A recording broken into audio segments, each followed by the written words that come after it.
He needs some milk.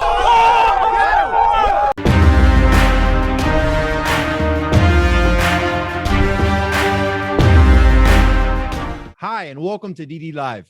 Thank you for tuning in. It's been an amazing week, amazing draft.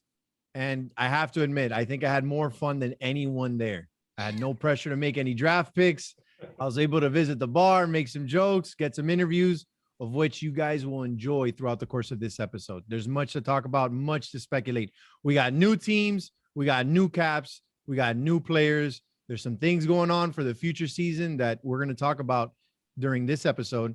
And we have two interviews, one of which is a new guy, and another one, everyone loves him. You're going to have to watch the whole entire show to get into this. But without further ado, we're going to jump right into the show. As always, joined by my colleagues, Jose Perraguerra, and the pastor himself, Matt, and my QB for this upcoming turn. I'm looking forward to that.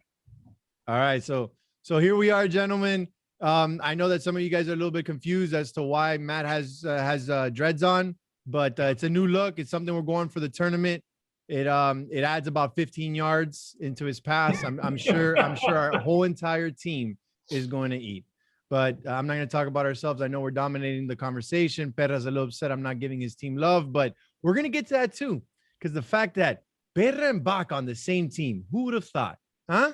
Who would have thought? But listen, I'm not going to drag this on any longer. We're going to get to that. So with our first segment, it's going to be a little different topic, and it's going to be who each of us thinks are non-QB caps with the most potential to win in this upcoming tournament. So let's start off with the man, Mr. Vega. Who do you think? D-Rock. I think D-Rock, when you look at his roster, so you have the top wide receiver, right? Him, right? He's the number one receiver.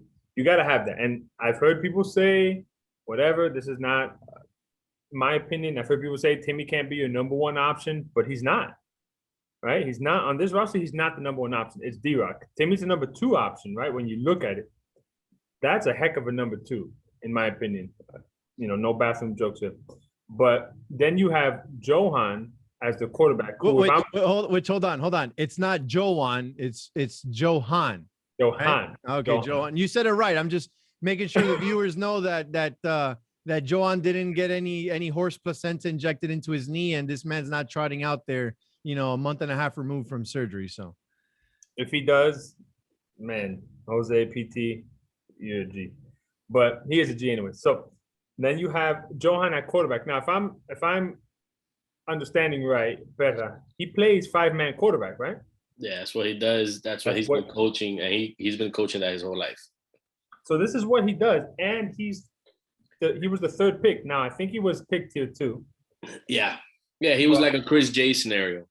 Yes, exactly. And then they have JP, who we know somehow wins. I don't know what he does, but he wins. So he managed to win. So that's a good team because you have a legit quarterback now. Just because one is a really legit quarterback doesn't mean that they can win in DD. We've seen that. Devin to me is a legit quarterback, but he didn't win in DD. I mean, he went 0-4 with Lulu when everybody thought he was going 4-0. So is Johan gonna be like that? No, I don't think so. But you have that roster, just looking at it, and then with Johan at quarterback, I think that team has one of the best chances to win. I like what you throw in there because of the fact that D-Rock, he's gifted athletically. There's no one that could take away that from his game. The fact that Johan already has a playbook, and one of the things that I think ad nauseum, Perra and yourself have thrown at me is that if a quarterback does not have his own plays, he will not be successful in flag. And especially in DD, where, you're used to, playing with horses, these elite athletes elsewhere where you put your team together. But here you're having to play with players that are not as skilled and, that they're up there in age. So the fact that you have your design scheme, the fact that he is a coach, I feel that they're going to do great on offense. I'm curious as to how they're going to do on defense. who's going to be safety on that team? Because obviously Timmy's going to have to be rushing, no? Because I don't think you put Timmy out on the side. No, you can put Timmy.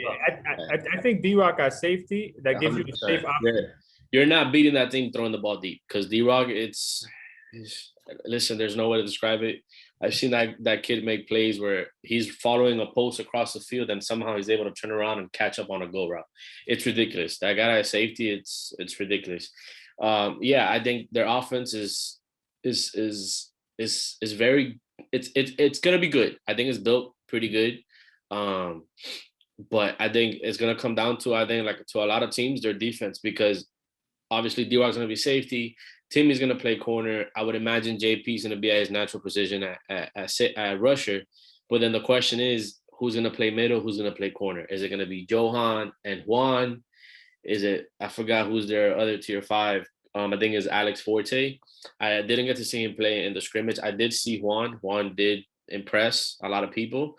But I don't know, man. Like I said, Timmy as a number 1 corner, not happening.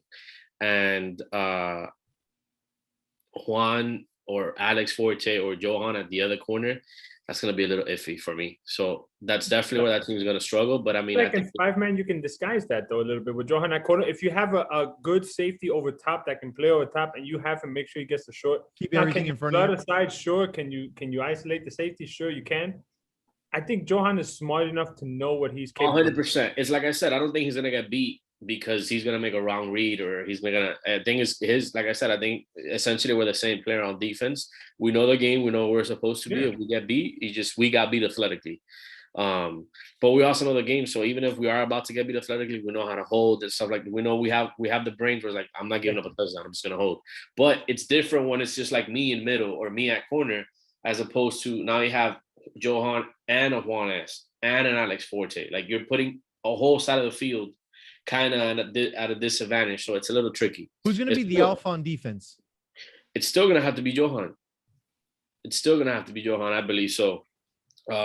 He has a chip on his shoulder. He has a chip on his shoulder. 100%. He has a chip on his shoulder because I interviewed him. I got the footage. He has a chip on his shoulder. He feels that he went exactly where he should have gone. Yeah, 100%. I think everyone knew going into the draft that he was going to end up on D-Rock's team, and especially when D-Rock traded for 2 tier 2s. I mean, I don't know if I put it. I don't think I did in any of our mocks. I don't think I had him going there. But realistically, I felt like he's going to go D-Rock. Like D-Rock's going to go athlete and then get his quarterback and then figure out the rest. And I mean, it did work out because he had 2 tier 2s, a tier 4, and 2 tier 5s. How the hell does that happen?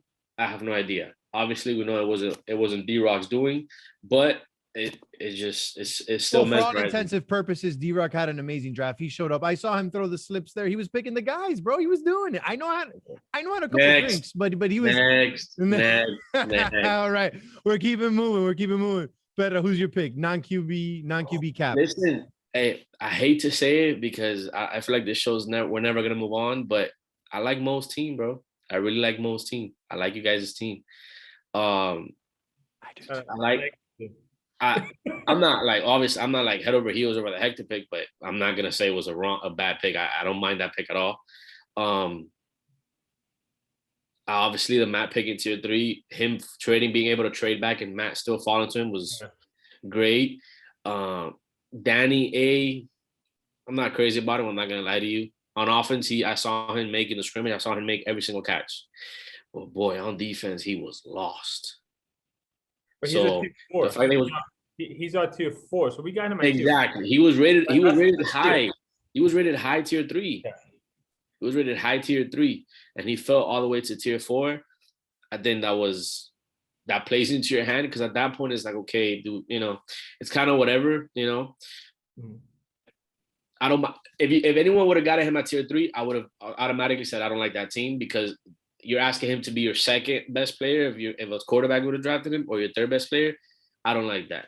And then I mean he was able to get Angel at tier 5, and then who's your tier 6? Or Bane, baby. Bane, which let's call it what it is. It gives you another option to throw, and then across the middle. I'm sorry, but he's top 5 mismatches across the middle with his body and his hands. So We've talked about him on the show. We've talked about because when seasons past have come up and Orbain has been on that squad, you guys have brought up Orbain's name and the one thing that I could recall from the other episodes that we've talked about him is that he has great hands. I'm gonna be honest with you, just the fact that the touch where Mo had the hats for everyone. He had the shirt up there, even though he couldn't be there for the draft. We had mocked myself into to Mo's team. It's just sort of where the table said that I was gonna fall. I get to play with Matt. I got Mo, which was, if we go back to other episodes of DD Live, I said that Mo was one of those guys I wanted to play last season for, because I don't know, there's just something about Mo, man, that it's just the draft wasn't over and this man already made the chat. He had everybody hyped, and it's someone that I feel that I can't wait to play for. I feel like he's gonna, I'm gonna be upset that it's only gonna be one day. I mean, I said it. He was one of the captains that surprised me, from last season, because I thought, I had never seen him like stand out. I mean, in my opinion, he's the best one-on-one defender there is, at least here in Miami. But I had never seen him play offense, like I said.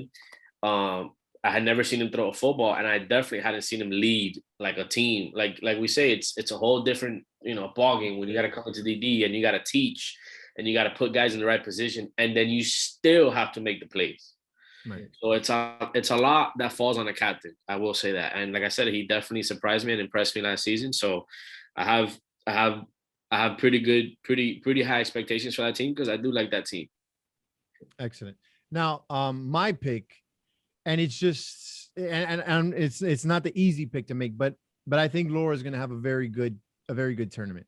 I think I was able to watch him play. I know on a couple of scrimmages. I don't know if he's going to be handling the ball, but a lot of what he was saying on the field is like, I can play quarterback here, and I can. I don't think that with his skill set, you want him playing quarterback, but I just feel that confidence is going to just, immerse that team into wanting to do more. I love the pick of his team that he picked Harvard. And the fact that he's just so gifted athletically, man. On defense, this man was covering left to right, playing safety. So that's another component, because that's the beauty of the way that DD is built, that you got to play offense and you got to play defense. And the fact that you have these sure hands playing safety that knows what any receiver is going to run at you, and seeing him run routes.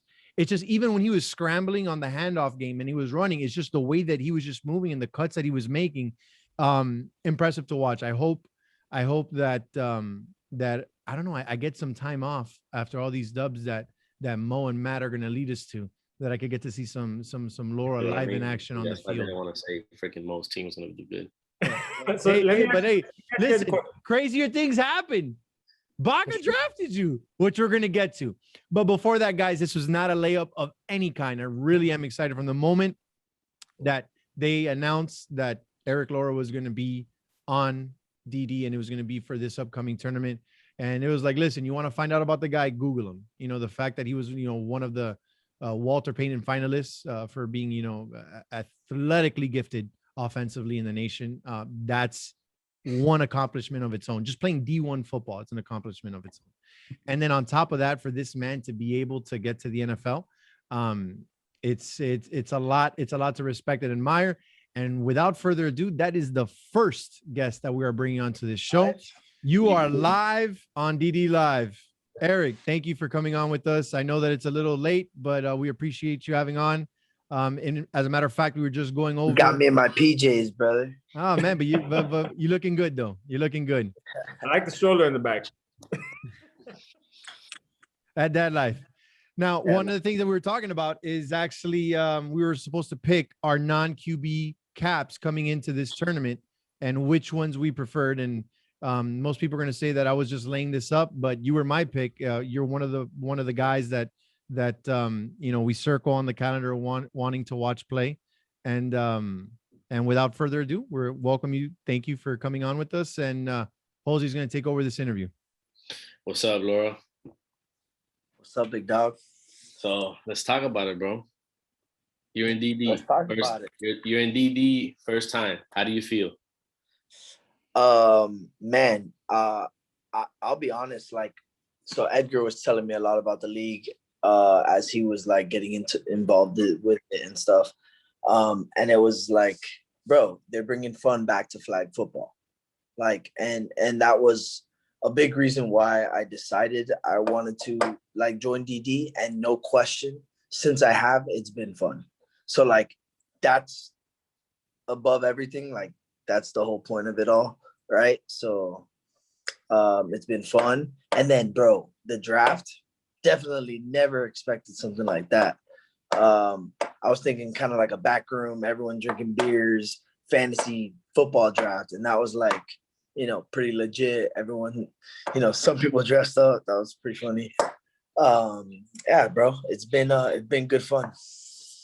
Good. Glad to hear it. So, like we said, I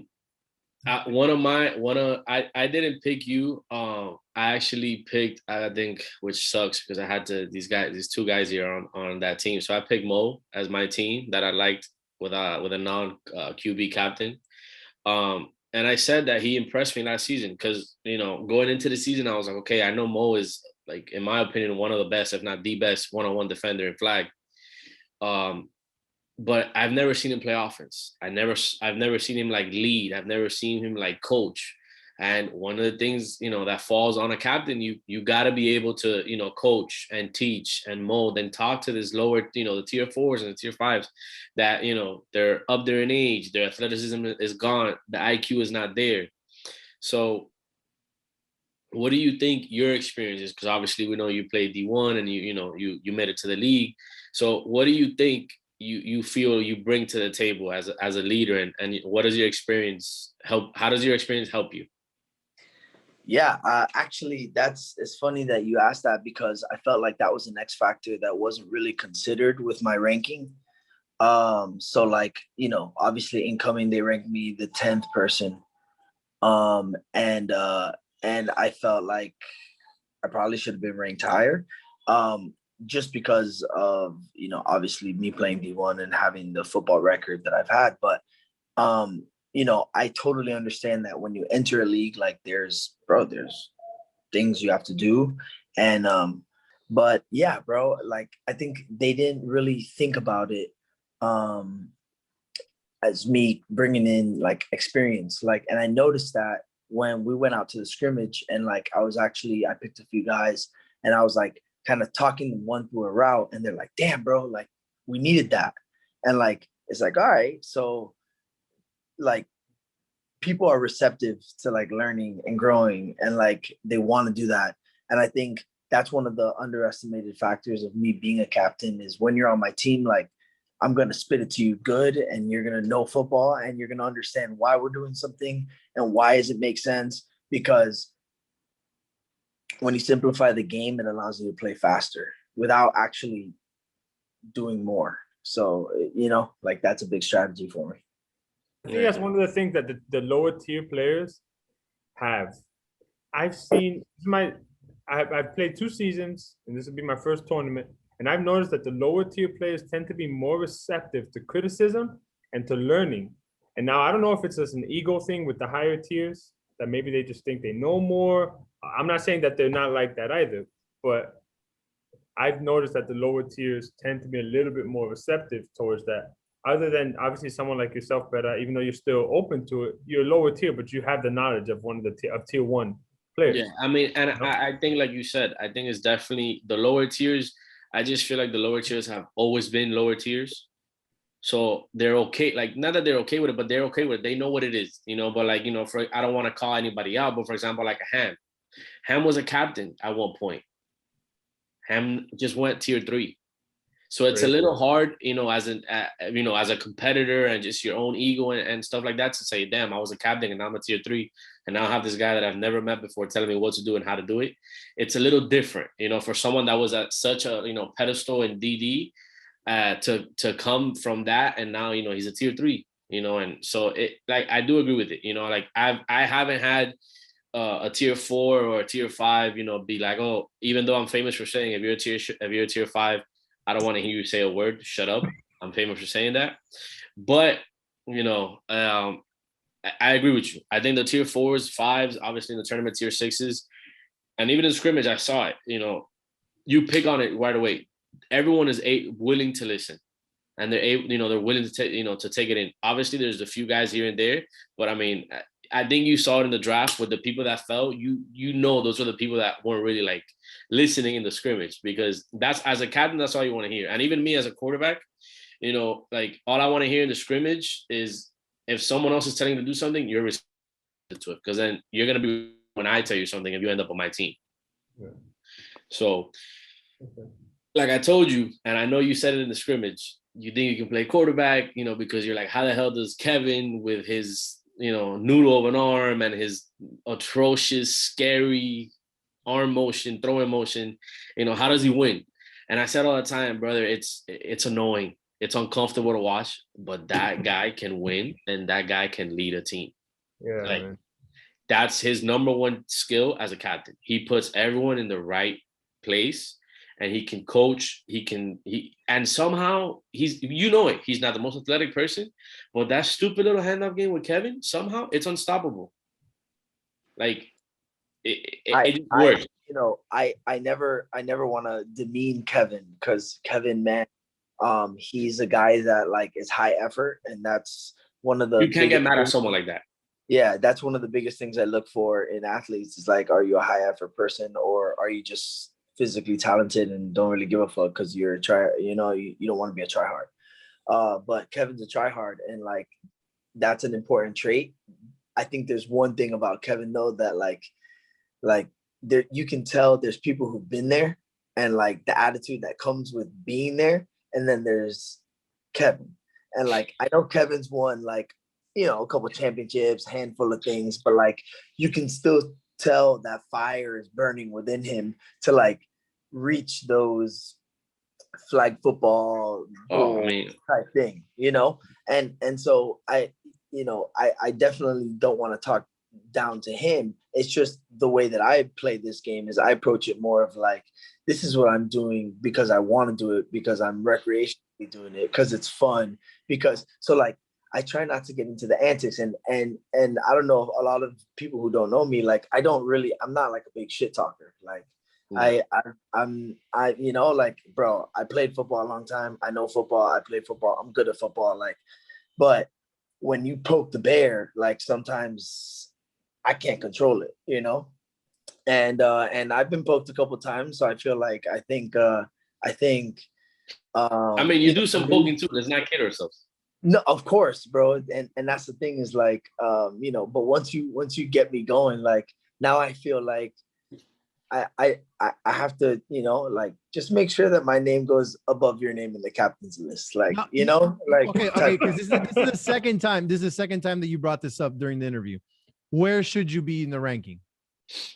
And this is for the powers that may be who do the rankings, because I know there's a lot of questions ongoing. There's always criticism being tossed left and right in the chat, but one of the things is the rankings. Where do you feel that you should be as coming in? I haven't even played a down in the DD. Like, I don't care, but I don't care. Eric Laura, the football player. Where do you think? Are you above Peaky? You're below Peaky?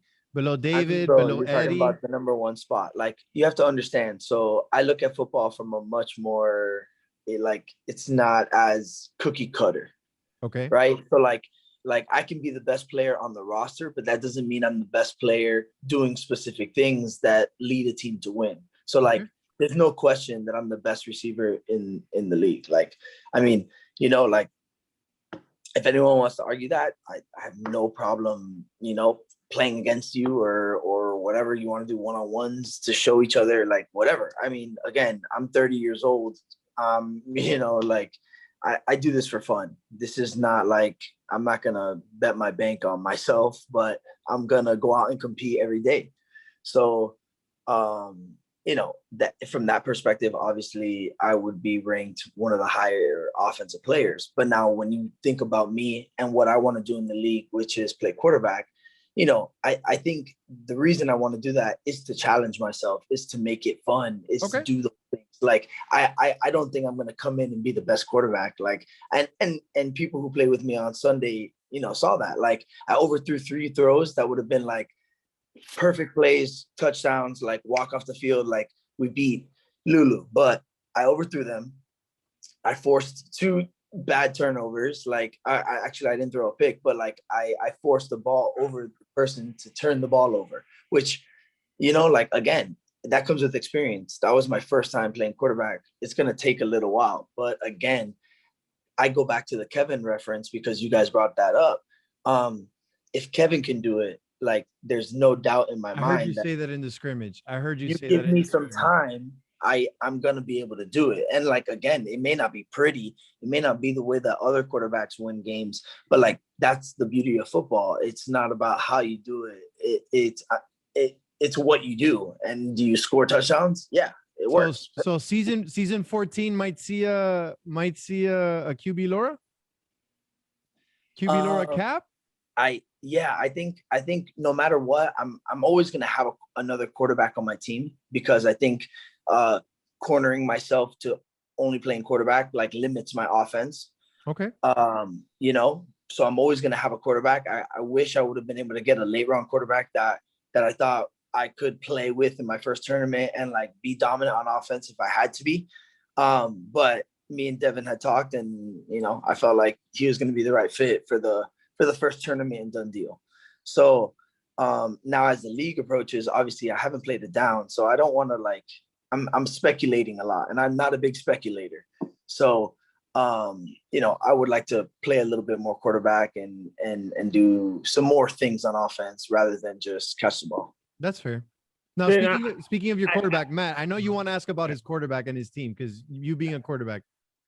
I do, and I do want to say something. As someone who plays quarterback, like, it irks me. I'm sorry, Laura. It irks me when I see athletes of a certain caliber say, I want to play quarterback. And I get it, because playing quarterback is a challenge. But man, maybe it's just me, my opinion, it's a waste of talent. You have one of the better wide receivers deciding to go play quarterback. Now, you want to challenge yourself, fine. That's on you. But like, for example, if we're on the same team, you put me at wide receiver, you're at quarterback. I feel like something don't add up there. You know what I'm saying? But I mean, I get it. Wait. Just to throw a rock in your stream here. Now try to understand this. I've played football so long that I've gone from right guard to running back to quarterback to safety to wide receiver to tight end, back to wide receiver to safety. Like, I've played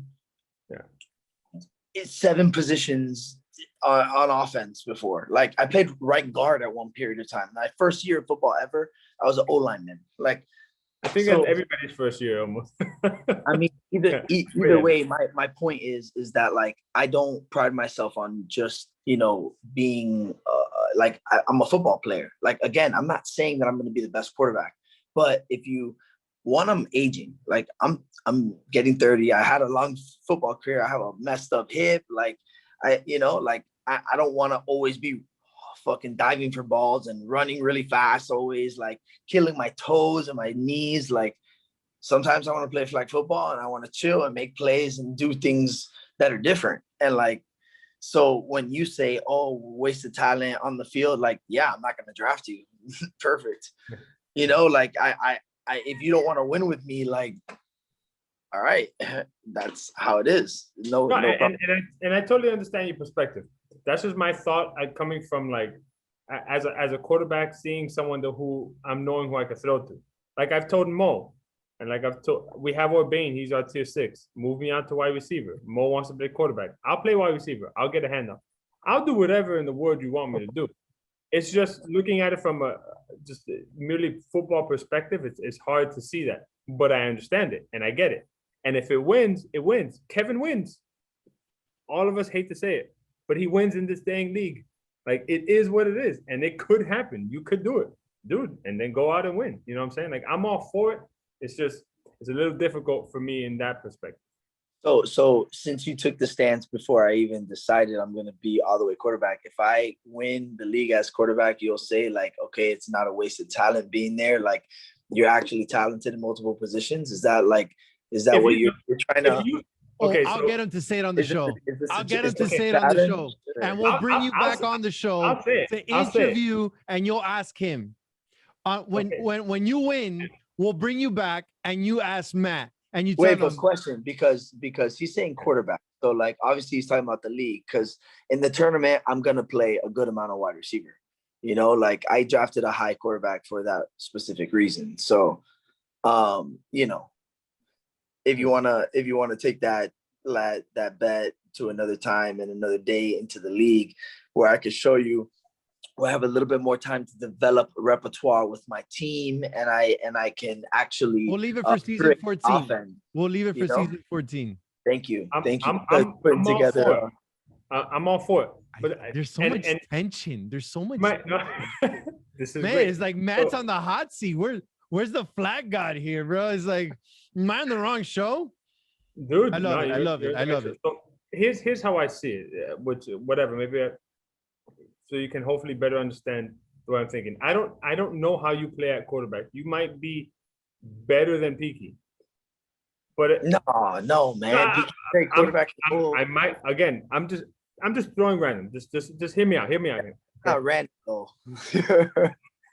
Maybe not. Whatever. Maybe you're top set. Maybe you're top 5 quarterback in done deal.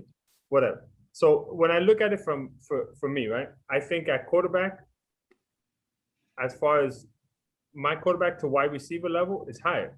So you might be better off having me at quarterback, but I could play wide receiver. I could snap the ball 15 yards back too. So I could do all that. You know what I'm saying? So now that's when I see, okay, his wide receiver level is up here. His quarterback level, I don't know. I haven't seen it. Dude, you might be a baller. No, I think what he's trying to tell you is that he wanted to throw to you. I think that's what it is. I think that's what it is. Sorry, he's but like, who wouldn't? he's like, Who bro, wouldn't? we could. He's Is like, there, it's like, is there some football tension in the room or bro, what? I just feel like I'm watching the Eminem Stan video, and he's like, I'm in the Galora draft, and I want to throw it to you. Hey, look. To be I'll throw honest, to bro. whoever wants to catch the ball. To be honest, man, there were so many names on the list, and I didn't recognize, and I don't know everyone, and like I was in a fucking frenzy. You definitely got overwhelmed. Yeah, I was in a frenzy. Like I went with what I You knew were a kid. I was gonna get out. Candy store. You were a kid in the candy store. You were beaming. You had a smile from like ear to ear, like you were taking it all in, bro. But I put together a strategy that like I rather fail with what I felt was what I knew what I was getting kind of thing, rather than like going off tangent and like, you know, reaching for people I didn't know. So like obviously with the Robbie pick was like safe. I've seen Robbie play. I know he's played with Chink a bunch. Like he can play multiple positions. He was a captain at a period of time. Like, you know, and again, I've never played with Timmy, but Timmy was on the board too. But Timmy's known as kind of more of a rusher and an underneath player. And I was more looking for another defender, maybe someone who could, you know, when I'm off the field, maybe cover a one or play a little safety or rotate or call a defense. And like Robbie has that experience, I think, to some degree, right? So then I obviously was going to go, you know, good quarterback. If I'm going to play wide receiver, I need somebody who's going to throw the ball, because, you know, it's a waste having me on the outside if you can't get me the rock. So that's even worse of a waste than putting me at quarterback, just so you know, coach. Ask him about it. Ask him about the quarterback. He's brought up his quarterback 3 times. I think someone needs to ask him about the big elephant in the room, because Matt's already taken a dunk indirectly on Devin. Because talk to us. How do you feel about Devin? Have you played with Devin? Do you have any chemistry with Devin? Is good. I've said Devin, and I said before in the past. I think Matt. I'm just jumping into his ether. I'm just jumping into his ether. You put yourself on the hot seat. I didn't. It's the braids. I think it's the braids. Yeah, I think it's the braids. You want the noise. Laura, talk to us about your quarterback. Have you played with him before? Is there any chemistry? Man, actually, who's gonna run the plays? You, him. Talk to us. Give us some insight. I can't recall a time we ever played like a tournament or anything serious together. I know we used to go out every once in a while to West Kendall, and we played a couple nights together where he was playing all-time Q or he was throwing the rock. And I've known Devin for a long time, and he's just an athletic guy. Like, and honestly, I've seen him play really well at quarterback, and then I've seen him struggle as well. And like, I feel like having me on the field, and then me being able to talk to him and kind of teach him through progressions of like how, like where to focus on the field on a particular play, and where the ball is going to go, where defenders are going to react, and like how the movement of the field is going to go, I think is going to elevate his quarterback game. And I think we'll be able to score a good amount of points. And that's actually why I felt really good with going with Robbie, because he's going to be a good number 2 underneath that. I know he has pretty solid hands. And then we got Joe Fernandez, who has some height. Again, I've never played with him, but I saw him make 1 or 2 plays at the scrimmage. I went with recommendations. I went with the people who I knew in the room, who they felt strongly with. And so you had some help. The other caps were at least welcoming in the sense where they kind of gave you some insight, but I honestly avoided captain's advices. Like I purposely went in like trying not to listen to captains, and like trying to listen to the people. Like more like if I was a coach or a GM, I would be known as like a player's GM. Like that's kind of the way I feel about football. It's like, it's very team. So I wanted to leave all the opinions of the people who have already participated in the league, and like create my own opinions about the people and do those things. So because one person will say, oh, this guy's shit on offense, and then I see him and I'm like, bro, I can definitely make that work. I try not to let other people's opinions reflect upon my own. But yeah, bro. I mean, I think Devin's, a quality player, and he's gonna come out and, bro, we're gonna score points. Like, I unfortunately saw on Sunday how deficient there are in some areas of the field, and I think it's easy for exploitation. And so, like, if you put together a good game plan, like, it's kind of hard for the number 1 or the 2 guy to do everything. So it's really, it comes down to a big X and O game. Especially in Dundee, where you have the number 1 being, in a sense, canceled out by another number 1. You really got to utilize the lower tier players. So yeah, that's good. Well, the elephant in the room, we got 49er fans in the chat, in the league. I have to ask. I know I feel disgusted. I feel disgusting. I feel like a groupie here. Talk to us about Jimmy G. I have to ask. How is he in the huddle? Like, what can you tell us about him? Oh man, he's he's a great dude, and a great teammate, and like a great captain / leader, quarterback, individual.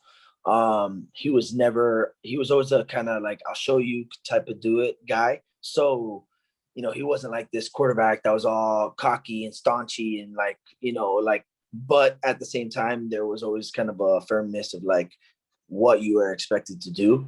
I think the cool part about college is like quarterbacks are so important, but it's still such a coach's game. Where in the NFL, I think it's a little bit different. But man, like for what I got to experience, like Jimmy's like, I mean, dude, it doesn't get better than that. I mean, he's arguably the best FCS quarterback ever. I mean, he had the best season probably ever by an FCS quarterback. I mean, you can argue it, but he's a fucking high quality guy. That's awesome. Thanks for sharing that with us. Thanks for being on with us, Eric. I appreciate you. If the last 30 seconds of the interview, the floor is yours. You can say whatever you want, uninterrupted. You want to give a shout out, anything that you want to say, you want to talk to your team, whatever you want, the floor is yours. All right. Shout out DD. This shit's cool, man. I told you I wouldn't curse. I did it twice in the last 10 seconds. Avoided it the whole thing. But man, keep having fun. Keep doing this stuff. I think the chats are hilarious. The pictures are hilarious. It's been a fun ride. And teammates, let's get going, bro. We're gonna practice. We're gonna get it going, and we'll be in that Saturday. Let's go. Appreciate you, brother. Thanks for coming on with us. All right, man. All Hey, right. Laura, man. I appreciate it. Take care, brother. Alrighty. We're gonna have no other segment here. We're just gonna move straight into our very next interview, and it's and we brought him here not for what you guys would expect from him. This is someone that is a very known voice, not only in DD. He's G's very own QB, a cap, and he's here for the summer with us. You guys know who I'm talking about. The man with the worst mocks. Yes, even worse than the mocks made by Dundee. And it's our very own Nico. How are you, brother? Good, and yourself? How's everyone doing tonight? We're doing great. Thanks for coming on with us. Love to hear it. And thanks for staying up late with us, because we know that you're the guy that has a bedtime. That guy just woke up. He just Can I remove him? Can I remove He was him like, from I'm this gonna chat? have the camera off. I'm gonna have the camera off. Well, But Nico. I'll go to bed for another. Boom, right? probably Can I 2.5 remove him hours. really quick? listen, before we get into DD, I'm gonna ask you the first question. How was college? How was this past year? Talk to us about your football life up there. Tell us a little bit about yourself. And I want you, like, talk like you're not talking to the grown-ups, like you're talking to everybody else. Like for me, for example, I know nothing of Nico outside of horrible mocks, and you throw 1,000 miles an hour and you make 30 million trades. So give us a little bit of backstory about yourself, and then we'll lead into the interview. So I'm 20 years old. I'm a sophomore going to be a junior this coming year in college. I'm studying biomedical engineering. And I go to Catholic University. It's located in DC, and I play Division III football there.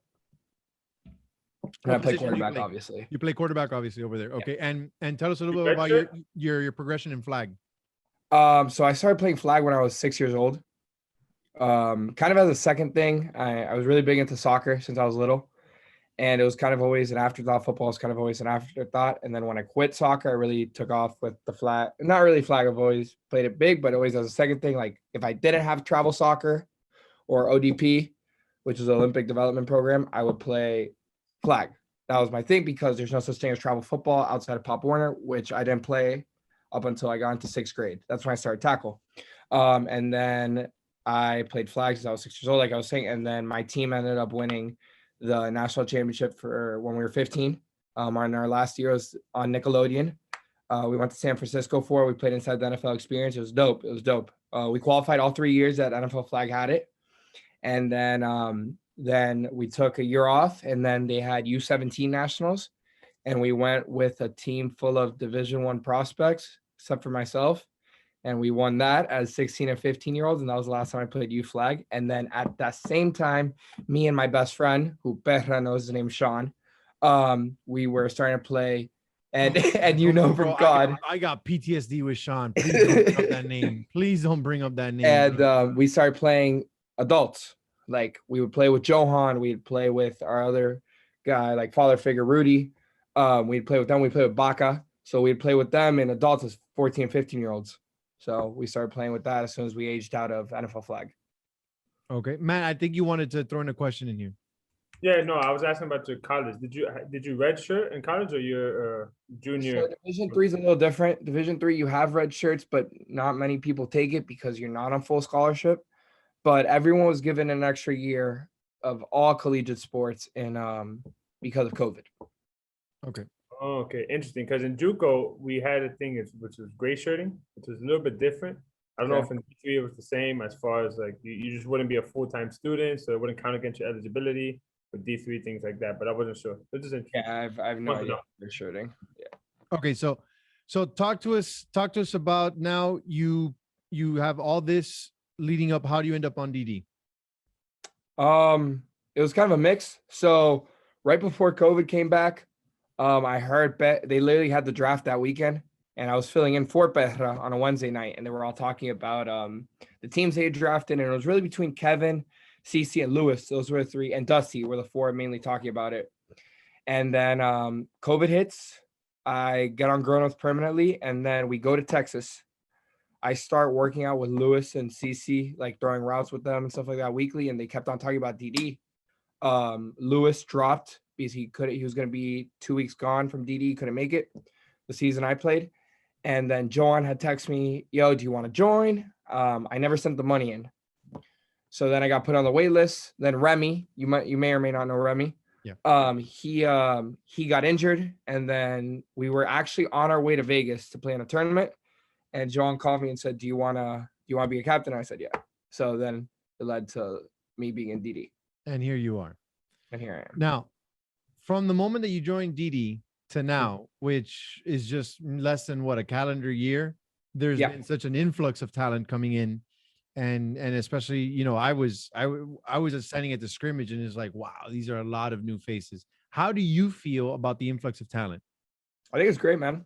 I think it's great because one thing that, at least that I've noticed, and that everyone, all the red zone people, which is bullshit, but whatever, have noticed is that all the DD people, like before any of us joined, before any guy before me that was part of red zone before, they've always stepped up to the competition. And I think it helps the league grow as players, and it helps the people that don't play all the time grow as players as well and come up to a level of competition. Okay. Now, that being said, moving into, you didn't play in the last season, but there was a lot to covet from your last season in terms of your performance, the amount of touchdowns, you got your MVP, but you didn't win the big one. Correct. Okay. A lot of the talk of you as a captain was that from week to week, you made too many trades. And then you come up short and you don't win the big one. Correct. Okay. So you have your time off. You're in Division 3. You come back. You're a cap. And you make a slew of trades. Yep. A mock draft comes out from yours truly and the rest of the staff here. And you make another slew of trades after the fact. I questioned you on the side, which I didn't say publicly here on the show. Okay.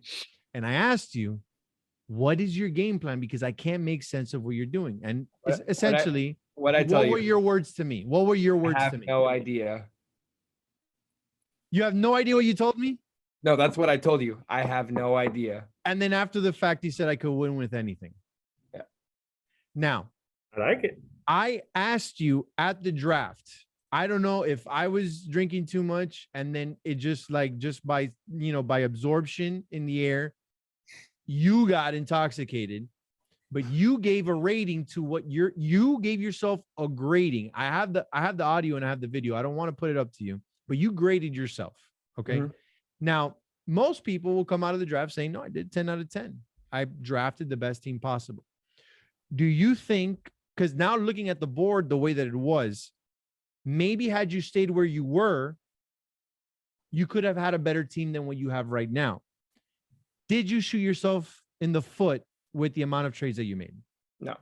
And I'm going to tell you why. Because so captains ranked after number 8 are at significant disadvantage because you are in 60% of the tiers. You are in the lower half of the tiers compared to the top half of the captains where it's numbers. 60% you're in the higher tier. So you're already at a disadvantage. So now you have to make a trade to get up or to the middle in each tier, which I think I did. I moved up in tier 3, moved up in tier 4, all the way because I had the last pick, the third to last pick in tier 4. I moved back a little bit in 5, but still kept 53, which was the third or fourth pick in tier 5. I can't remember. And then 78, there's no way of trading out of it. So I just took 78. All right. So I know that the automatic reaction was you rated your team a 7 out of 10 at draft day. Yep. Are you more, have you practiced with your team? Nope. Are you more confident with your team after talking to them, after trying to scheme with them, after trying to think, okay, this is what I have, this is how I'm going to use them? Yeah, I mean, the 7 out of 10 comes from solely the fact that, and I think it's any draft. I mean, it happens in the NFL. Players get sniped. Players don't follow you in the places that they happen. It just happens. It's a normal draft. I don't know what's the word. Normal draft thing, I guess. Unforeseen events. Yeah. Extraneous circumstances. Right. And then, but I love my team. I think offensively, we're going to do great. We have a lot on offense to bring in our positions. I think defensively, we're going to struggle, but I think that's not mainly on my team. I think that's a bigger thing because probably the worst defensive captain, if not the second worst defensive captain. I don't think it's close. So I'm always going to struggle on defense. Okay. Are you going to play safety? Yeah. Are you going to be all-time quarterback? Yeah. So you picked Chris J to play wide. I know that Chris J played wide receiver in high school, but you still picked Chris J knowing that most people would want him as a quarterback. Was there some insight there? Well, I'm going to take this guy so that someone else doesn't take a quarterback. I'm going to be able to use him as a receiver. So damn the cost. I'm going to make someone else worse, and I'm still going to be good because he's a wide receiver. Was that your thought process, or you think you just backed up into it? Angel, I'm not that smart to think that I was going to do that to somebody. No, my thought process with that was, so at this point, I had picked 28, 25. Forrest got taken, which then fucked me, but didn't matter because Beaky literally said as 25 was happening that you're about to be really disappointed with the next two picks. So I'm assuming he was going to take Forrest. I'm not 100% positive. I can assume that. He was going to take Forrest. Yeah, I mean, I think it was obvious. So that kind of, I was like, whatever. So then I had box two players. I had box Bender and box Chris J. And whichever one of those two was there, I was going to take, even though Dusty offered to trade out of it. But I don't think if it was enough. And then I think that getting Chris J, I got one of the best plug and play guys in all the tournament. He could do a little bit of everything. Right. And then also he wants to play receiver. And I know he can. I mean, Paulie, you got Paulie's seen it. He can. J can ball a receiver. So I like the pick a lot, actually, when Chris J fell to me. And it also gives you the ability to play the handoff game because no, you're not going to do no handoff game. No, you're throwing. Yeah, I'll throw. Yeah, he's going to do a handoff and get that ball back, though. But he's going to do a handoff. I'll do that. It's that's interesting. That's interesting. Actually, I think that's my favorite question that we've done so far. Now, outside of your team, which team you think had the best draft? D-Rock. D-Rock had the best draft. Yeah. Why? I think offensively, they're not going to get stopped. I think defense, I don't think they're going to struggle as much as people think. I think they're going to struggle, but Johan isn't as bad as people think. Now, I think they might have picked bad, maybe late, but I think their top heavy is very good. They have a good rusher in JP. They have a good rusher, great rusher in Timmy. And then, I mean, Johan throwing a D-Rock and then Timmy underneath, and even JP is a baller. JP will eat. So I think that team's really good. I'm trying to think who else. I like Jordan's draft. I liked Kevin's draft, and I like Baca's draft. Those are the three I really liked. Okay. Now, that being said, who do you think was the biggest steal of the draft? Because we know you studied this mock up and down. I think outside of this show, the best person to ask is you. Can I be honest? I like Fernie, kind of where Lulu got him. I like Fernie that late. I like JP where D-Rock got him too. I'm trying to think. Harold at 61. David, I like that too. And then yeah, I don't know how Harold. Oh, and then I got JR at 17. So I thought that was a great one too. Okay, so you are happy with JR there at 17. Oh my God. So my plan is 17. I went to Beaky before, and I want Alfarito at 17. I thought Drew would take him at 18 and 19 because as much as you need speed, you also need defense. So I'm happy I got JR for the defense standpoint, but of course Alfarito's a burner. So once JR was there, I told Beaky, yeah, I'm still interested in doing the trade. Let's do it. So that's how it happened. But yeah, I thought JR was a super steal at 17. Okay, interesting take. Now, forget the schedules. We're gonna just talk in hypotheticals here. Got it. There's 16 teams. Got it. Who do you need to beat to satisfy Nico?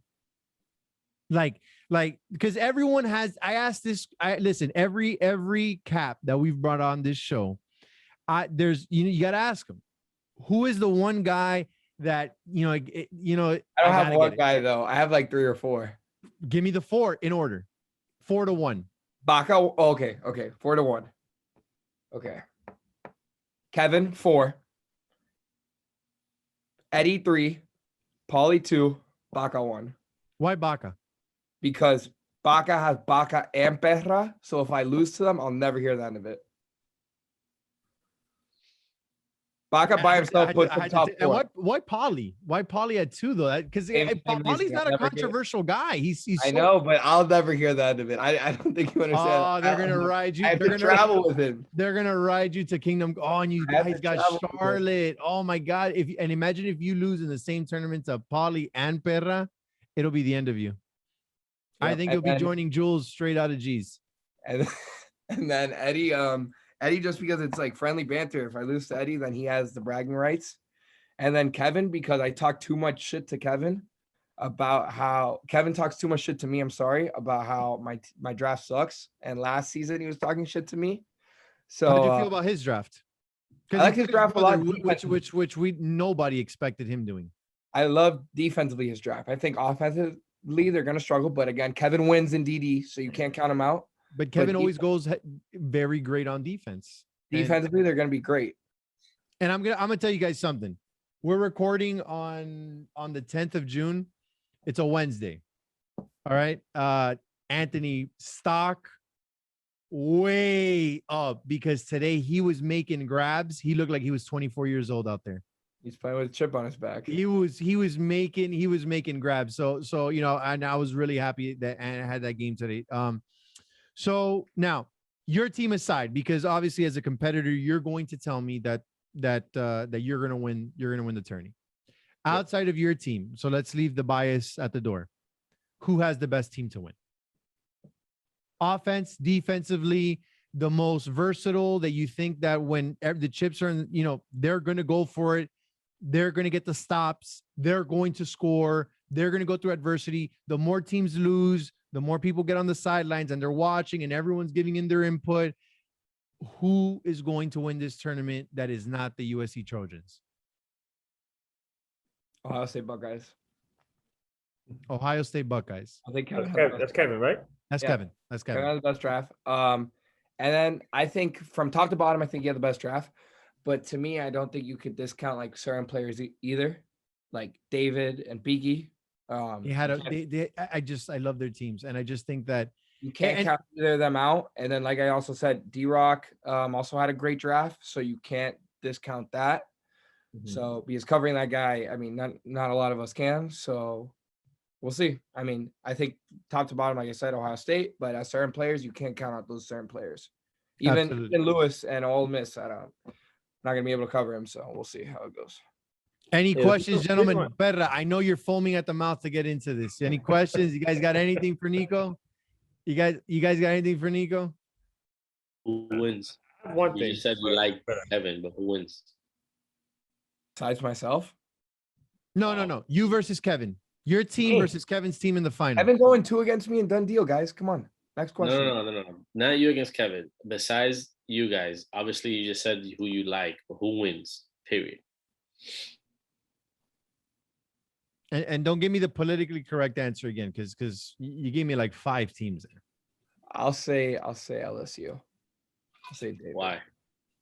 I don't mind their roster, and I'm not gonna count David on DD. So give me David. Okay. Fair enough. Okay. Season 12 champ, season 13 champ, season 13 MVP. And the man literally has a segment every show on here. So So I guess I won't bet against him. So Nico's not betting. And are you gonna run the books for this turn? You're gonna be too busy. You're gonna be too busy running the show on your team. You'll be done after 3 games. Here we go. You're gonna here we go. All right, listen. One thing that we do for every single interviewee that we bring on here, first and foremost, thank you, Nico, for coming onto the show, for being candid with us, for giving us a piece of your mind. Now you get the next 30 seconds uninterrupted. If Perra starts talking, I'm gonna mute him. No one's gonna redirect you. No one's gonna ask you a question. No one's gonna bleep you out or filter you. 30 seconds. Spill your heart out. Michael Jordan and Kobe Bryant are the GOATs. LeBron James sucks. Messi's the GOAT. The CR7 sucks. You had 30 what other hot take could I say to get you guys going? You had 30 seconds. You could have done so much with that. Yeah, but I enjoy getting people going. I need reactions. Who's someone? Thank you, Nico. Thank you. Thank We you, Nico. appreciate Thank it. you for being on the show. Appreciate Nico, you ruined your 30 seconds. I appreciate you, fam. Bro, listen, he's an amazing kid. He's an amazing kid. I know that we ride him pretty hard. I know that you ride him pretty hard, Perra. I know that, but it's a genuine, amazing human being. Yeah. That was a good interview. How you guys feeling? We're moving. It's We're good. rolling. We're rolling. Here I we want go. to say something about what he said about Kevin's team. The reason why I like Kevin's team, the way it's put together, is because you have Kevin to rush, right? Which is a good rush. He's a good rusher. He's a great rusher, right? One of the better rushers in DD. And then you have Marshall to cover over top, so you know nothing's going to get past him, right? So teams have to try to eat short because they're going to have a good rush. And they're not going to really be able to beat Marshall deep on rock because of his athleticism. Kevin constructs his teams. That well. is a Kevin's team. That is a Kevin's team. This is arguably a better defense. version. This is a better version of the team he had in Mama Bowl because who was his tier 2 in Mama Bowl? Dusty. It was Dusty. It was Dusty. I mean, I'm still gonna take Dusty over Marshall, but Dusty would tell you himself he's not comfortable playing safety. I don't think Marshall is either, but it's just very simple. Marshall's more athletic; he can cover more ground. Mm-hmm. Then Anthony Nunez for Enzo, to me, I don't think is a wash, but I don't think. But the chemistry wasn't there, though. The chemistry between Enzo and Kevin, wasn't. But I'm talking about in terms of like the teams were built very identical. Right. IQ. Kevin's going to get more out of Ant. Kevin will get more out of Ant than he did out of Enzo. Yeah, and then Simply, which I don't think you guys know, but Simply and Jeremy, obviously Simply knows a lot more than Jeremy, but Simply's length, size, and again, all the banter that they have, it's all love, so they definitely have chemistry there with Kevin. And like you said, Kevin rushing, you have those two corners, a very athletic safety. It's gonna come down, I think, to Gabe and to Gabe S and Michael. They're tier 5, to show up and do what needs to be done in the middle, I would say, on defense, and then eat on offense. When they're gonna get opportunities, because they will, because the only thing I would say is I don't know how much Marshall's gonna get the ball because I don't think Kevin throws the ball deep that often. So, and it's not fours. Like I tell people, in fours you can just isolate him, put him on an island, and just the threat of Kevin running is going to maybe bring another corner up or maybe bring the captain to rush him instead. So you leave Marshall on an island with a tier 2 or a tier 3 or whatever the case. And I'm going to probably pick Marshall a lot of the times just because he's athletically gifted.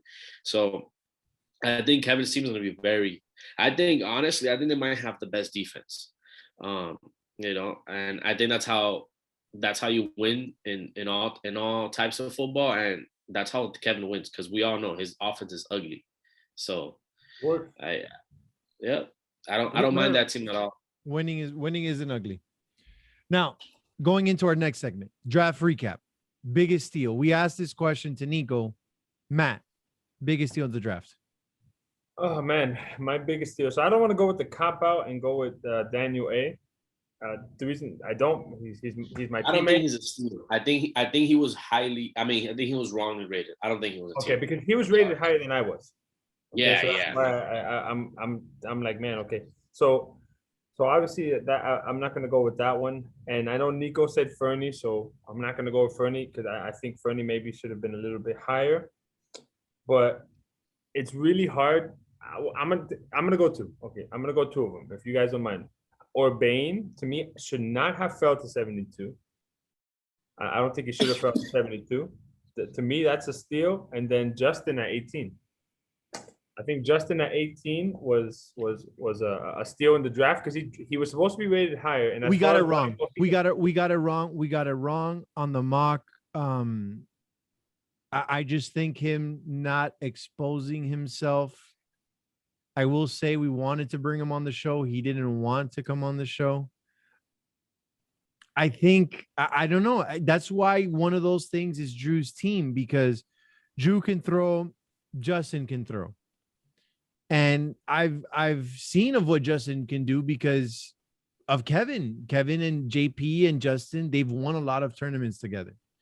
Now that said, I think Justin could be one of those steals of the draft. especially the fact that they got Alfarito, they got Drew, they got Justin. You know, that's a very good team. Yeah, that top four to me is the best top four. But Bro. it also depends on Justin's play. Right. If Justin shows up, I think they should be one of the favorites. If Justin doesn't show up and they don't mesh, it may leave a lot to be desired, because then you have 2 tier 6s. So I think their top four is, in my opinion, the best top four, because you have, Drew, you have Alfarito, you have Julian, who just keeps getting better and better, and then you have Justin, to me, the X factor. Yeah. I've never seen him play, so I may be talking completely, but I've seen Drew play quarterback. I prefer Drew at receiver. Okay. The handoff game is going to eat, but I just think everyone says that Justin is very accurate with the ball and this and that. I don't know if he has any play calling for 5-man, so that may be a hiccup. He did tell me his forte is 6s. That's what he's always played. Yeah, but I'm pretty sure that includes that includes blockers. So it's a different game. Okay. It's crazy how adding one person, adding a pitch back option, it just completely changes the game. Like, for you guys that, you guys may not travel, you guys haven't seen it, like, not on the highest level, but on the highest level, like full on pitch back. And like, you're talking about, even in fours, you're dropping back both of your wide receivers and letting your center go one-on-one with the safety. Like, it's crazy the things you'll see and how open the field becomes. So just a pitch back alone changes the game. A blocker changes the game, because now if it's blocker, I'm pretty sure if there's blocking 7-on-7 and up, the quarterback can run right away. So it changes a lot of things. So that's why I think he's the biggest X factor in the entire draft. Because I think if he shows up, I think, like I said, they have the best top four in my opinion. And if he shows up, they have to be a top 4 team. I would be surprised if they don't get to the semis. And the handoff game with Drew is gonna be lethal, because I'm sure Drew's gonna want to play quarterback more often. And then you still got Jules, and you still got Alfarito. And you have to watch the handoff. If Justin comes for a handoff, that's why I think it was a steal, because of where he landed and the team he landed in. With Drew, is he doesn't have to be the guy to play quarterback, but he can be the guy to come in to fill in to do handoffs. That's why I asked Justin, who would you compare yourself to? And his words to me was, I'm a more athletic Kevin. So if he got a more athletic Kevin that could throw more than one pass a game, he got a steal. Especially, and listen, and that's another thing that it kind of just speaks about the brand, about DD, and how much, the players within DD tell their peers, this man, he's in his 30s. He's flying down from Georgia to practice with his team this coming Sunday, and then he's flying back out, and then coming back the following week to play football in the tournament. If that's not dedication, I don't know what is.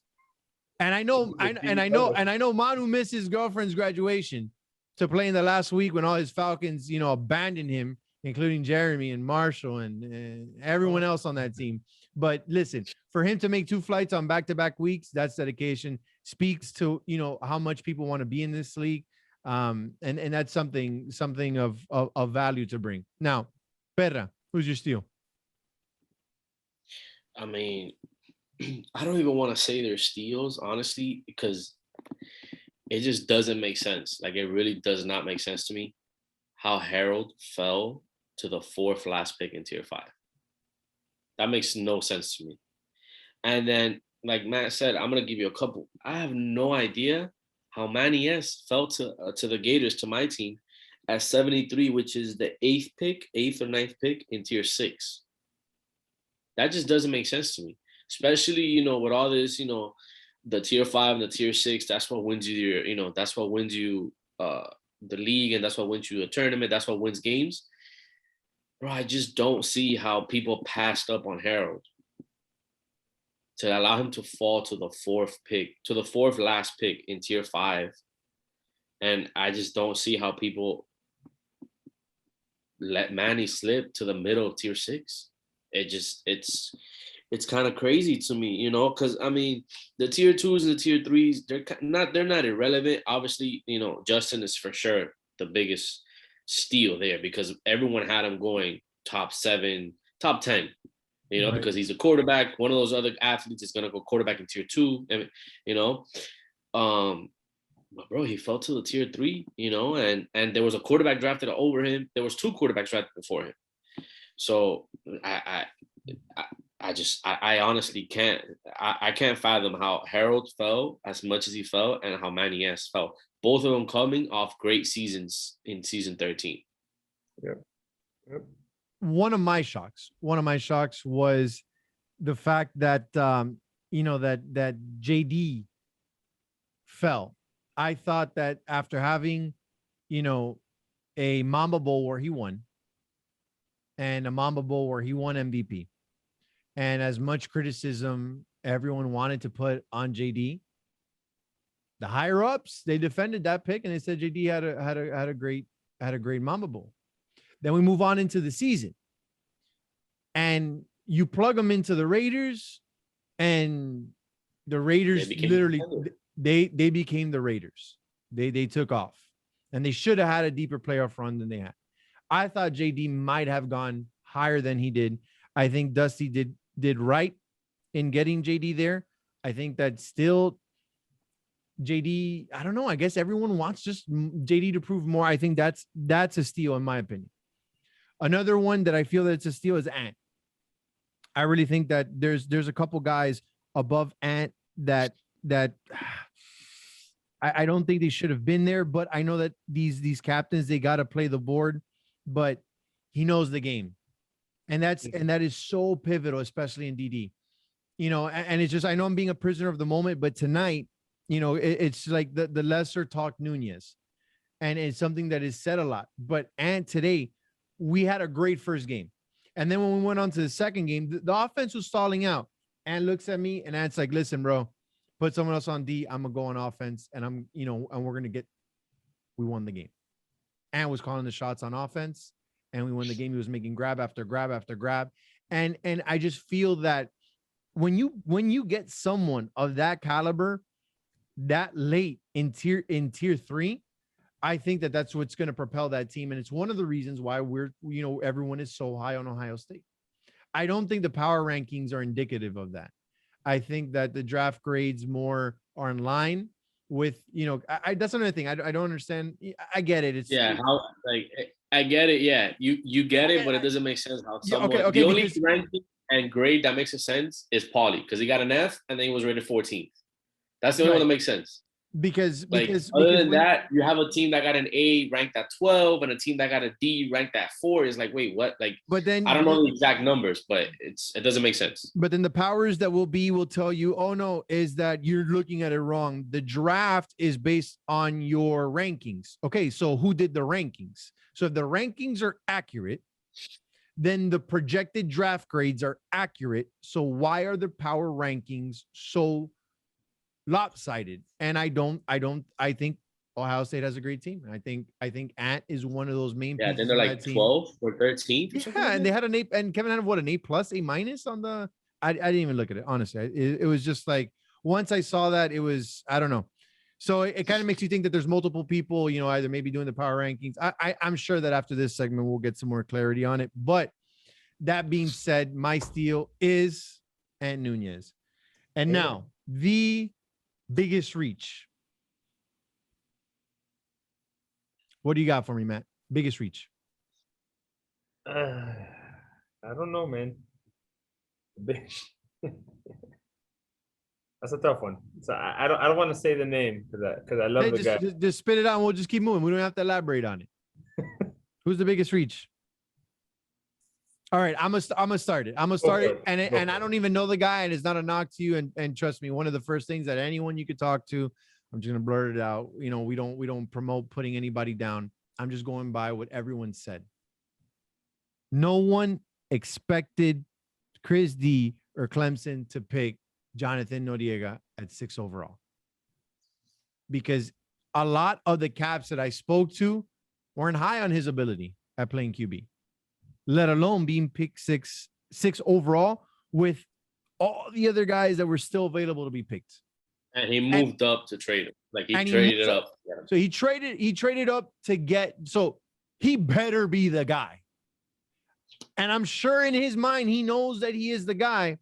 But if your cap trades up and gets you there where no one expected, because I don't think there was, I canvassed. So either we have the best liars in DD, or Chris D's just, he's just blowing it up and doing something No, new. he wasn't making it past number 9. I can tell you that. Okay. So we have amazing liars. Who's your biggest reach, Perra? Oh man. So I'm pretty sure I'm gonna get killed. When don't you, Perra? When don't you? It's okay. It's common territory for you. But I got a couple. It is what it is. I'm gonna give you a couple. In tier 2, Sabina, man, the exterminator, Mikey.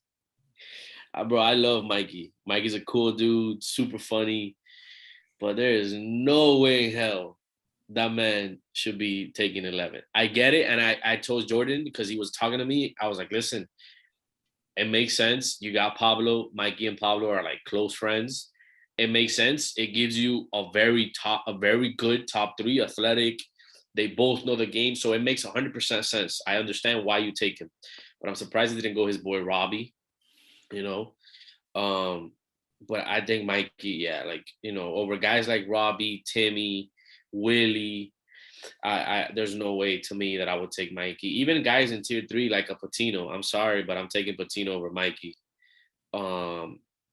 Another reach for me was Yandri.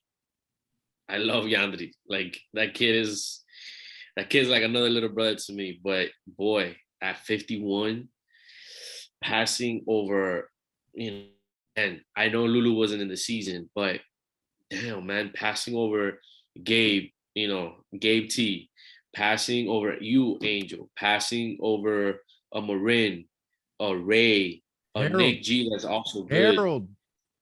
That's why I said I didn't want to say Harold because he wasn't in the season, so he didn't see Harold, and I don't know if he saw him that the week he was there. So I'm gonna forgive him on the Harold pick. But damn, man, Yandri at 52 over a lot of other guys that, whether Yandri's definitely the most athletic guy. Well, athletically gifted in terms of stature and all that stuff. Tier 5 and below, and I would even honestly argue tier 4 and below because the guy's a specimen, But Yandri, I don't know. He definitely doesn't know the game. He's not as athletic as people think. So I don't know. I mean, don't get me wrong. I don't mind him being my worst player. Yeah, that's his worst player. I don't mind him being my worst player, but I just think it's a reach given everything that was there. I think Yandri was a reach. Okay, Matt, you got some time. Who's your reach? Yeah. So I have a few. I'm gonna go with Ernie and Forrest, which they went back to back at 24 and 25. The reason why I had kind of struggled saying them to begin with was because, I don't know, maybe it's the attitude, but I think Ham is a better receiver than both of those two. I played with Ham personally for like 2 weeks. He was a great receiver. He listened to everything I said. He played hard on every play. He never gave up. I don't know what it is, why people say what they say about him. I haven't really seen it that much. You're not going to hear the end of this, right? Ernie's not going to let it down. No, which is fine. I don't think you could come to Domino's night for a while. No. Okay, so you play Ernie? I don't play Ernie. No, I love Ernie. I love the way Ernie plays. I'm talking about for what I see on the board and what I'm looking at as far as Chris D's team. You have Noriega. You got your quarterback. I agree. You have Ham who can play corner. So you get Ernie who. Are you gonna have Ernie rush? Are you gonna have him play corner? He can. He probably can. Again, I'm sure he's good. I'm just looking at it from the Ernie's been playing enough that he can do pretty much all. Yeah, and he can. Again, Ernie, I know you're gonna watch this. I think you're a stud. I love the way you play. I can't wait to hopefully play with you. But you just felt that maybe a Ham would have been better suited in that position. I'm just looking at the way things are put together. Again, maybe I'm thinking as a quarterback. I don't know. Ham, I played with him. I know he's a good receiver. He can catch the ball. Ernie, I know, man, he has top end speed. So I mean that is a good thing to have on offense. I'm looking at it maybe from a defensive perspective. Is he going to rush? Is he going to be corner? If you have him rush, then you're obviously going to lack at corner a little bit. If you have him corner, you might lack at rush a little bit. So I'm looking at that. And then honestly, I'm going to go with the quarterbacks taken in the bottom end of tier 3. So who's that? That's Chris J, Chris yourself, J, and me, and JD. JD. Yeah, I think so. I think you probably could have gotten some more bang for your buck there. I see why Nico took Chris J though, because when you look at everybody else that was taken below that, I mean, Chris J is pretty athletic. Like He says he didn't have the IQ to screw someone else up in their draft by taking a quarterback. So like we can't even gift them that thought process. And so Chris J is pretty gifted athletically as far as what people think. He's just a quarterback. No, he can move with the ball in his hands and he can run a pretty decent route. I was throwing to him last week and I saw him run a couple routes and I thought it was pretty good. So I can see why he would have taken him there. I think I'm just Nico. Why? You could have had Ant Nunez. You could have had Brian. I've never seen him much. Brian Ocon. I don't know how his last name is spelled. It's pronounced. I think that probably would have been a good pick too. I've heard about him. Maybe Nico knows more than I do. And then I mean, even myself, I thought I was going tier 4. I really did. But yeah, I'm okay with where you went though, realistically, because I think you're definitely the 3rd most athletic quarterback on the board, behind Jonathan. You're deceptively athletic, Matt. Yeah, I rushed you on my first week ever in DD, and you killed me on a wheel. And I was like, after that play, I was like, man, big boy can move. So you're deceptively athletic. I will give you that. Now, moving on to the next thing. Outside of your teams, because we both know Eastern Illinois is going to win this thing. So you're outnumbered, Perra. Sorry. 2-1. I'm not saying a word. Perra, who do you think outside of your team is gonna be in this final? Who has the potential? The 2 teams that have the potential, and who do you think is gonna win? It's tough because like I said, I think Drew's team is very good. Yeah. Again, X factor is Justin. Because Emerson, some people may say is a reach, but he's a mismatch problem. And then I have no idea. I know he was gone for a bit, and he showed up to the draft, and I don't think people were a fan of Steven Seagal. But can he drop into 79 is a steal, man. I'm sorry. Like, he's pretty damn good. Like, he's a good center. He has pretty good hands, which, so I like Drew's team. Obviously, I think I love Paulie's team, except the fact that they don't have a quarterback, obviously. Bro, I mean, it's tough because, like I already said, one team to win it all besides your own. One team, bro. You gotta listen, go guys. Like for me, outside of my team, and it's just David. That defense is gonna be David, Willie, Enzo, and Jose with Harold rushing. Oh, and your worst player is Lazo. And that's and we're just thinking about defense. Like, imagine, bro, you got Willie on one side, Enzo on the other. And then Willie what I would argue is that Jose on the other side. Jose is the most athletic middle. Jose in the middle? Or what, you're gonna put Willie in the middle and what, Harold rushing? No. Jose's gonna be in the middle, and like I said, I think he's definitely by far. Bro, but looking at it really quick, we're only talking, and then what? David had safety, Harold rushing, like even when Lazo has to rush. Come on, man! You can even put Lazo in the middle and then put Jose to rush. Like, that is going to be an amazing defense. That's going to be a tough team to play. And then Lazo has hands too on offense. We're only talking about defense. Then when you get to offense, it's like you like Willie has sure hands. Yeah. I don't listen. You guys can make fun of Enzo as much as anyone in the chat could want to make fun of Enzo, but I don't know, man. I just, every time that he's a gamer, bro. He learns. It's not his main sport. and he has learned the game, and he plays a decent game. Jose has legs. Jose, yesterday I was with him in rehab, and he's telling me that that he had a bad scrimmage. I'm like, Jose, man, okay, you got beat a couple times, but I saw every time I looked over your field, you were breaking up passes. I saw him catch a couple touchdowns, and that is the guy that you're going to have in the middle, and then you're going to still be able to have him on offense. I don't know. LSU has a very great team, in my opinion. I think David again. The rest of the I think he made the best of what he was due. Because listen, I wasn't a fan of his trades. Okay. You know, I wasn't a fan of the moves that he made. And like, you know, he made the most of it. So yeah, I do like his team. I'm not as high on his team as I'm interested in seeing him play without his brother. Yes, I'm interested in seeing him play with his brother because I saw him in the Mamba Bowl and then I saw him in the season with his brothers. So, but that's my pick. What's your pick? But yeah, like what's your if pick? I have to put it, I would put it on Drew. I would put it on Drew in Hawaii. Which, Joanne, listen, we still got time. Okay, because I'm gonna put the footage, maybe put the footage, not put the footage. You gotta let Drew switch to FIU. All right. He didn't pick Hawaii. CC's out. He's a cap.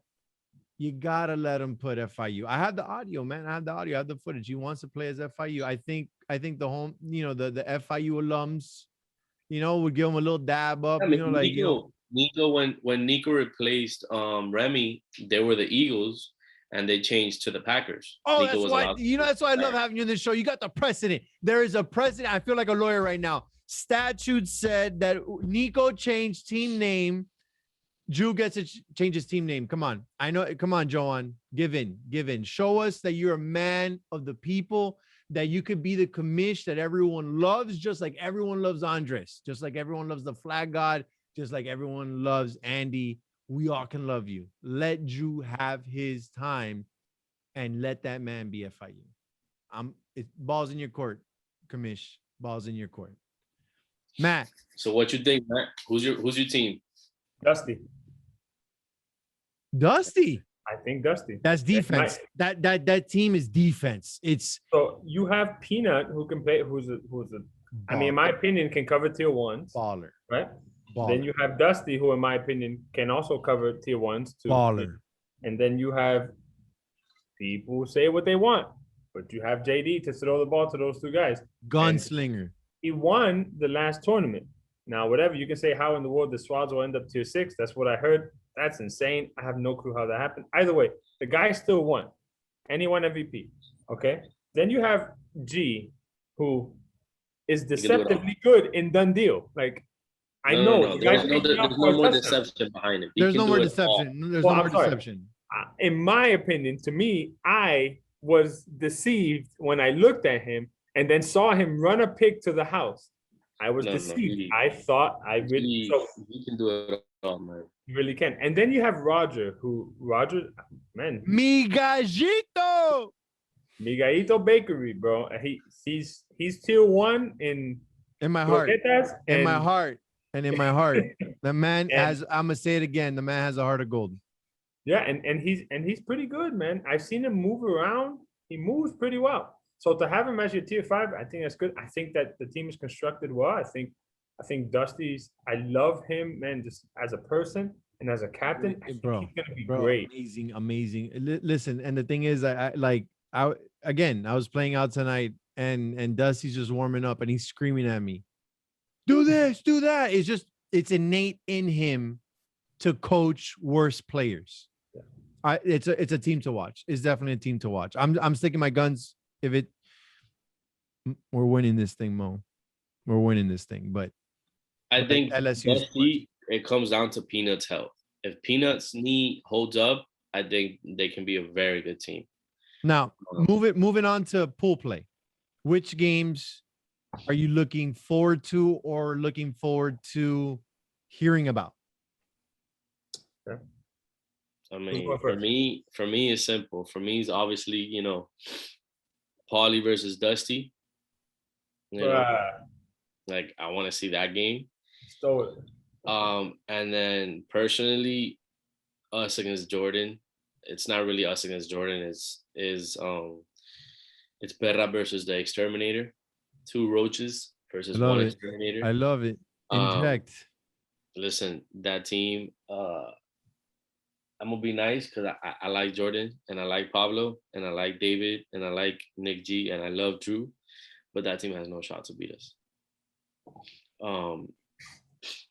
Okay. At one point, you're gonna have Pablo, Mikey, Nick G, David Davila, and Drew on the field. Take away the captains: Julio, Bryant, myself, Gabe, and Manny S. No shot. No shot. Whether on offense or on defense, no shot. What I want to see, and I'm going to be available to watch, 8:45 LSU versus UM. Beaky versus David. David, back-to-back champ, reigning MVP. There was some talk that Beaky should have been MVP. Beaky was one game away from the final. And you got these two behemoths facing each other in arguably two of the most talented teams in after the draft analysis. That's going to be an amazing game to watch. That's the one that when I was looking at everything, it was LSU UM. That's what I want to watch. That's my game. I really want. That's the one that I want to watch. I'll have highlights for it. Matt, what's your call? Which game do you want to watch? Yeah, I mean, you guys said some of them. I really want to see Dusty and Paulie just because it's two brand new captains, and I want to see how they work. You know how they lead a team. I'm looking at it from that Paulie, QB1 Paulie. QB1 Paulie. We'll see if he's really playing quarterback with someone else. I don't know. No, he's playing quarterback. He's playing quarterback. Timing? Okay, so he's playing quarterback. Let's see how that works. I think he could be a good quarterback. He's a smart guy. He's learning. He's a student of the game. So I love that. That's a game I really want to see. I love Dusty, the way he plays. And then obviously LSU, UM, that's going to be a game right there. Listen, another one. I don't even know how I missed this one. Dusty versus Kevin, Auburn, Ohio State, 9:30. Defense versus defense. Yeah. Peanut versus Kevin, Dusty versus Kevin. It's gonna be fantastic. Perra, what's your pick? I mean, yeah, I already said Paulie, Dusty, and myself versus Gators versus Ducks, but I just saw it now, and I'm pretty sure Nico plays Eddie, so USC plays Tulane. So, and I already told Nico, I think his team is terrible. Yeah, trash. So, and I told him, I'm like, listen, it's pretty simple. Who the hell is covering Justin? Justin, fast. Very, very, very, quick twitch. Shaky hands. Yeah, but his hands are very shaky. Like, he'll catch a ball 4 times before he actually catches the ball. He'll bobble it. But it's just, I told him, like, listen, you guys can't cover Justin. I love Patino, as your second option, knowing the game with a quarterback like an Eddie, that's going to give him reads. I think Nico has the advantage in tier 5 and 6 because I love Ray and I love Tony. But I'm just a believer, bro. At the end of the day, top 3, Eddie, Justin, Patino, I'm going to take that over Nico, JR, and Chris J. It's just as simple as that. Okay. Well, you heard it here first. One of the things that, and obviously here in on DD Live, we try to, level things out. I know that Sabina has been fire blazing on the chat, exterminator, queen bee, everything that you want. But if we gave credit to Justin for, booking the flight to come practice with Drew, I overheard the phone conversation. Right. Sabina drove down from Port Charlotte. He respected the rules of DD and made it enough to the scrimmage to qualify to be able to be drafted. Wow. He brought his wardrobe and he made sure to be center of attention at the draft. So as much as we want to knock on him, you got to give credit for the amount of dedication and respect to everyone else, because we know the long list of people that want to play in this tournament. So had he not made it, people that were on the waiting list at the scrimmage, plenty of people.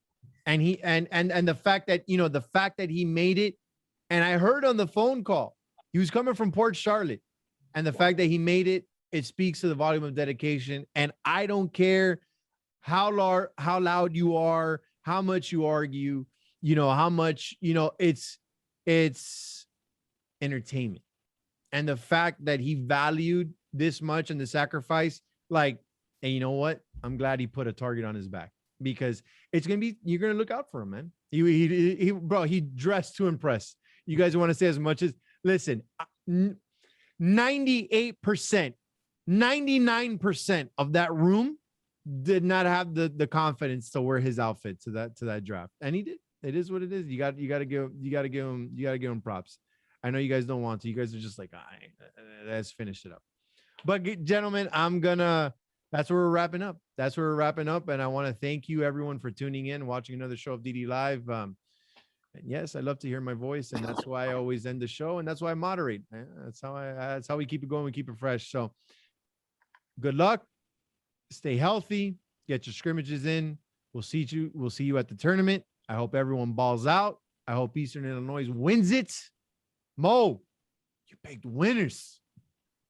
Perra and Baca. I didn't want to break the team chemistry. I think we'll leave that for after the tournament analysis, because I was told that this was something that was never going to happen. But hey, you know what? I've seen crazier things happen in DD. We appreciate you guys tuning in. Like always, send us your highlights. If you guys do something in the tournament, send it in. We will have top plays. We will have dimes and ducks. Everything from your DD Live experience will be full and plentiful to please your soul, and you crack fiends to stay happy and get us in the in-between to the next season. We appreciate you guys. We love you guys. Thank you for tuning in. Until the next one, we're out.